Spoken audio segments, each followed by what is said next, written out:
जय श्रीराम, जय हनुमान. तर मित्रांनो, बांगलादेशमध्ये चाललेला हा खेळ खूप कठीण आहे. तिथला हिंदू आपला सुरक्षित नाही.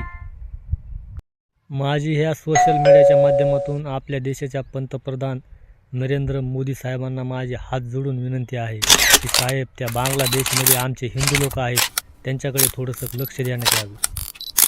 मोदी साहेब, जर तुम्ही खरंच हिंदू असतान तर त्या बांगलादेशमधला हिंदू वाचवतान.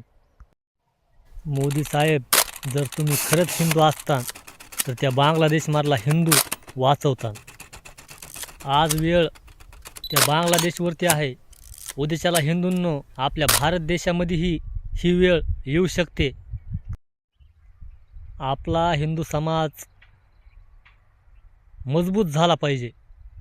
ज्या वेळेस आपला हिंदू समाज मजबूत होईल त्यावेळेस एकाही जिहाद्याची ह्या हिंदूकडे बघायची अवकात होणार नाही. तुमचा पैसा, बँक बॅलेन्स, तुमचा बंगला हे काहीच कामाला येणार नाही. कामाला येईन तर ते म्हणजे धर्म. आणि एवढं सांगून जरी तुम्हाला कळत जर नसेल तर त्या बांगलादेशचे हाल त्या बांगलादेशी लोकांना विचारा, तिथल्या हिंदूंना त्यांचे हाल विचारा, मग तुम्हाला समजन पैसा कामाला येतो का धर्म कामाला येतो. आता तुम्हाला वाटत असेल की भारतामधला जिहादी शांत का आहे. भारतामधला जिहादी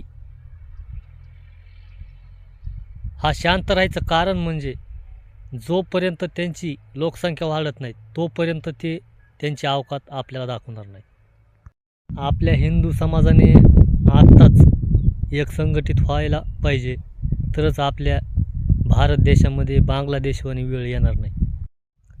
बांगलादेशमधले पोलिससुद्धा आपल्या हिंदू लोकांना साथ देत नाहीत.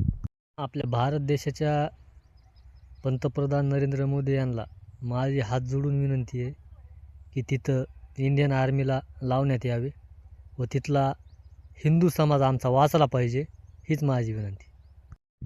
तिथला कट्टरपंथी जिहाद्यांनी आमच्या एका हिंदू भावाला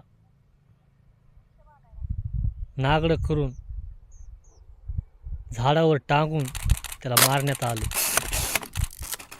ह्या पिलावळांना आत्ताच जर नाही आवरलं तर हे पिलावळ पुन्हा आपल्याला सुट्टी देणार नाहीत. त्याच्यामुळं आपला धर्म आपण मजबूत करा.